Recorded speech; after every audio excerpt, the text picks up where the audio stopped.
जी बिल्कुल। तो फिर अब आगे बढ़ते हैं और आज वोडाफोन आइडिया की सुप्रीम कोर्ट में सुनवाई थी। एजीआर बकाया मामले में आज वोडाफोन आइडिया को सुप्रीम कोर्ट से बड़ी राहत मिली।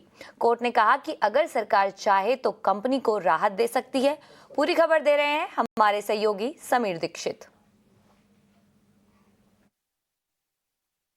जी बिल्कुल, वित्तीय संकट के दौर से गुजर रही टेलीकॉम कंपनी वोडाफोन आइडिया के लिए सर्वोच्च अदालत सुप्रीम कोर्ट से राहत भरी खबर आई है।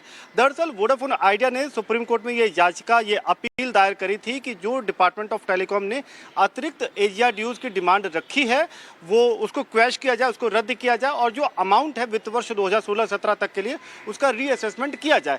इसको लेकर के कई बार सुनवाई टली, लेकिन आज जब सुप्रीम कोर्ट ने फैसला सुनाया तो ये याचिका को खारिज करते हुए ये कहा कि मामला केंद्र सरकार के पाले में है। केंद्र सरकार को, सेंट्रल गवर्नमेंट को इस बात की छूट दी है कि वो आगे चल करके अगर कोई राहत पैकेज देना चाहती है, अगर कोई पॉलिसी सपोर्ट देना चाहती है, वो करने के लिए उसको पूरी तरीके से सरकार पर डाल दिया है।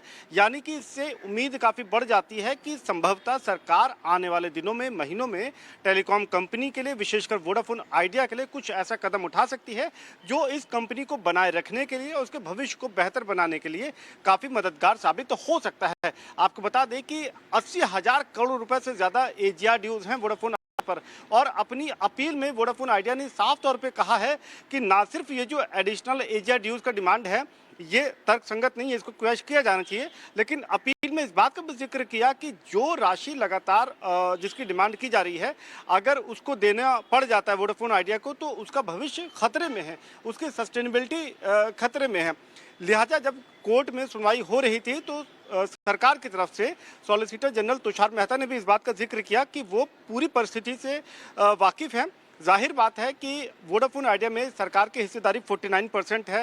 वोडाफोन आइडिया का जो कस्टमर बेस है 20 करोड़ ग्राहकों से ज़्यादा है, तो इन सब बातों से सरकार वाकिफ है और इसको ध्यान में रखते हुए सरकार आने वाले दिनों में अगला कदम उठा सकती है। और सुप्रीम कोर्ट ने भी इन पहलुओं पर गौर करते हुए जो याचिका थी उसको खारिज करते हुए ये ऑर्डर किया कि जो भी फैसला है वो अब केंद्र सरकार को लेना और वो इसके लिए पूरी तरीके से उसको छूट दी जाती है।